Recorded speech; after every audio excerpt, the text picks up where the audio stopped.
Look, your thoughts on the session, another positive one. James, it was a great session for the market.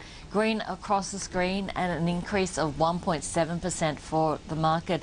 Now, there were the macro drivers, and that is that we have seen some of the macro factors easing. In the US, GDP came in at 1.8% annualized. That's down from 2.4%. So I guess the market thinking that the quantitative easing at $85 billion a month is going to continue for longer than initially thought. So that's been a positive for markets. And also in China, we've seen the credit market stabilizing. The Shanghai Composite breaking a 6-day losing streak. It's up by 0.3%, and that saw a bit of stabilization around the region.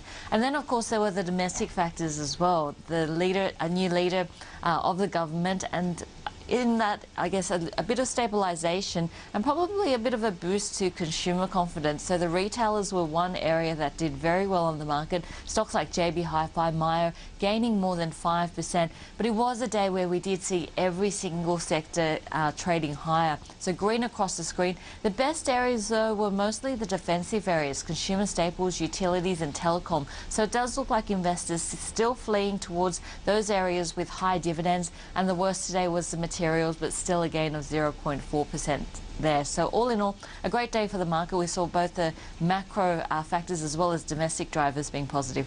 Your thought oversold, and that has helped, certainly the size of the bounce the last couple of sessions. Absolutely, and that's the case with a lot of asset classes, not just the Australian market, but the equity markets in general, and of course gold prices as well. And gold was that one area that's been sold off extremely heavily, down by 3.6% overnight, but during the Asian session, managing a rise of 1.1%. So it does look like a little bit of relief on the market. I guess the big question is, do we have enough momentum to carry it even further? And are we over the volatility that we've seen spiking throughout the last couple of weeks? So really we're looking for a catalyst to drive the market up further from here. The market had been oversold and we are seeing a bounce back, so that's good to see. But really we want to see some catalysts to drive the market up further.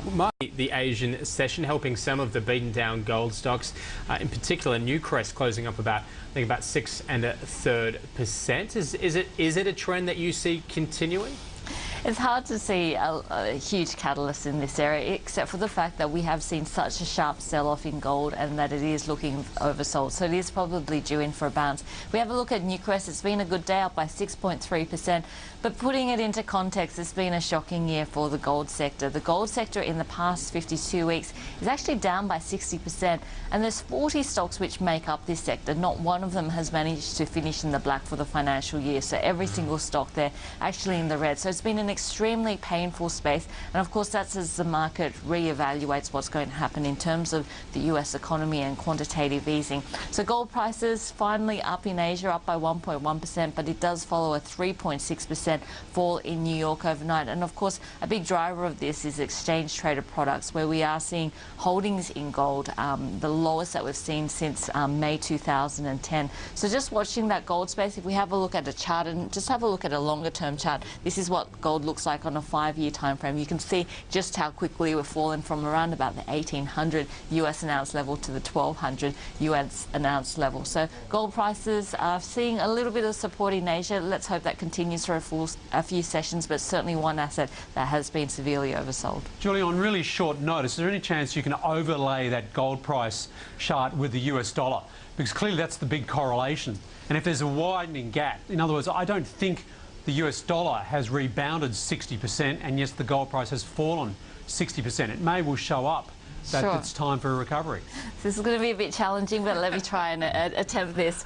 So we've got the gold price up now, and I just want to put the, I guess, the Australian dollar versus the US currency against this. And if I just... I'm very impressed with your system. We're just going to talk amongst ourselves. And you can see the correlation there. So you can see that when we did see gold prices starting to rise, that did coincide with the US dollar also weakening off. And once again, you can see that there's a correlation there as well. So absolutely right. This is a strong US dollar story, and that means softness in commodities, because commodities are priced in US dollar terms. So unfortunately, the stronger US dollar has meant weaker commodity prices. So it's pretty hard to see. I don't know whether you agree with this, but if US 10-year bonds is now going to hold around this 2.5% level, so it's up 1% from their lows in yield terms, that's adding some support to the US dollar. It's hard to see the gold price rallying in any sustainable fashion.